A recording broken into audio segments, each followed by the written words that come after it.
Hello everyone, my name is Eric Chinchilla. Today I would like to talk about a serious issue that keeps getting brushed under the rug. This is something that I personally care about, and everyone should feel the same, considering how this issue affects the world. And to make things worse, many people believe that it is a hoax. I'm talking about that thing we have all been warned about since we were children: global warming. It scares me that a lot of people I know actually think global warming is a myth, even though science clearly proves that it is real. We have seen the ice caps melt at a drastic rate, the oceans rise, fertile land flood, record-breaking climate changes, and the pollution in our air, land, and water. And we as humans are the biggest contributors to global warming. It's true that we have inherited this problem, but we aren't doing much about it. Let me remind you that there isn't a planet B for us to inhabit, at least not yet. I know many are searching, and we always hear about scientists looking for another planet to inhabit, but the reality is that we only have this planet, and we need to take care of it. But drastic measures need to be taken to ensure that this planet and all the living creatures that roam in it will survive, including us. We need to show our government that we don't want to use fossil fuels. We have the technology to switch to renewable energy for every aspect of our lives. We have the ability to tap into solar, wind, hydroelectric, hydrogen, and geothermal energy. And yet, we still rely so heavily on coal, petroleum, and propane. This is insane. That's like eating spoiled food when you have fresh food right in front of you. To make things worse, the United States is the greatest contributor to releasing greenhouse gases in the atmosphere. And it doesn't seem like the government is interested in changing its ways. The Dakota Access Pipeline is proof of that, in which it is estimated that 470,000 barrels of crude oil will be transported daily. Today, we are hearing of water protectors standing their ground at Standing Rock Reservation. It's ridiculous that we have to protest a pipeline that would pass through a major drinking source in North Dakota. Clean water is an absolute necessity. It's no surprise that thousands have joined to protest the Dakota Access Pipeline. If the pipeline were to leak, it would be catastrophic. And still, these brave people are being attacked by militarized police. This is a problem that capitalism has brought upon us, and is much more complicated to fix since it's a governmental issue, and changing the government will take time, but we should not be discouraged. Like the great Chinese philosopher Lao Tzu said, "The journey of 1,000 miles begins with a single step." As individuals, we might feel unable to make a substantial difference, but if enough people change their habits, we can surely make a huge impact. We as a people can prevent great catastrophes for ourselves and future generations. The steps to doing this are simple, but might be hard for us since we are so used to consuming all the energy that we want without thinking of repercussions. We have been raised with a consumer mentality, where we only think about commodities and our well-being. We must keep in mind that every action has a reaction, whether it be good or bad. Even though change is difficult, it is necessary to ensure our survival. To start, I'll give easy recommendations. We need to start small so we can eventually make those big changes. Turning off the lights that you aren't using is the perfect first step. Electricity is one of the biggest factors that contributes to global warming, and we use electricity for pretty much everything in our lives. So if you are going to leave a room, even if just for a little while, turn off the lights.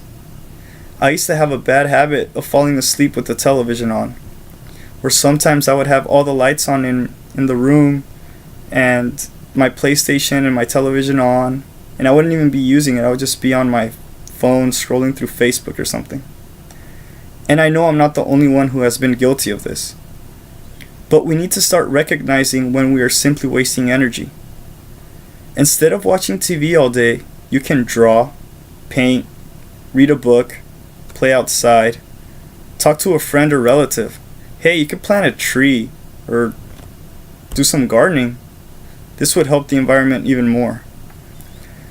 The possibilities are endless. Now, don't get me wrong. I'm not telling you to become a monk and renounce electricity, because electricity is actually a really helpful tool. We just need to use this resource with prudence, because it does have a backlash. This next recommendation will probably be the most hated one I give, and that is, stop setting unnecessary fires.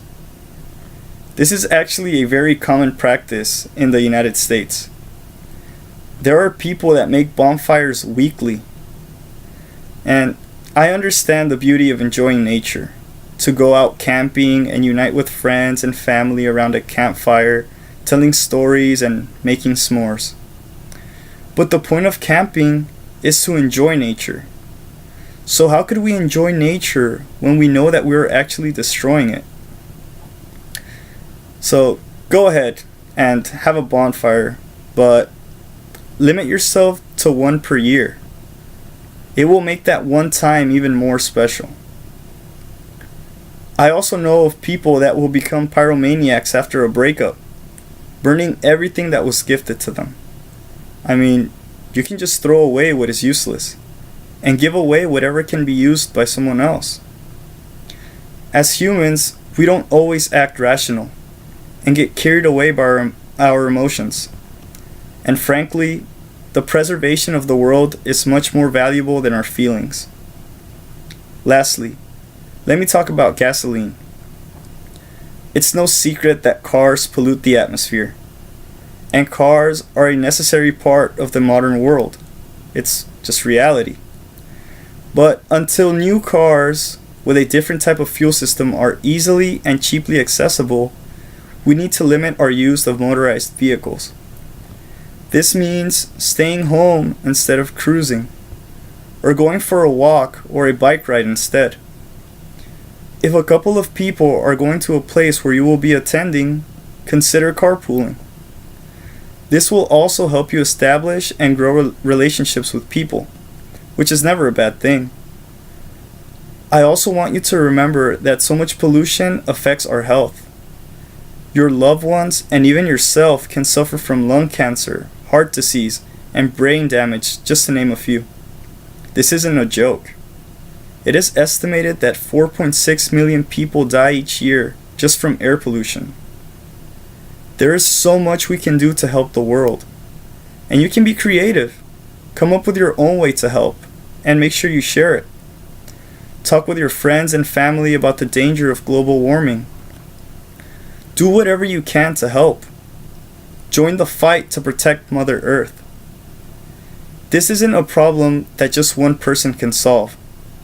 It will take all of our collective effort to give the future generation a cleaner and healthier world than the one that we inherited.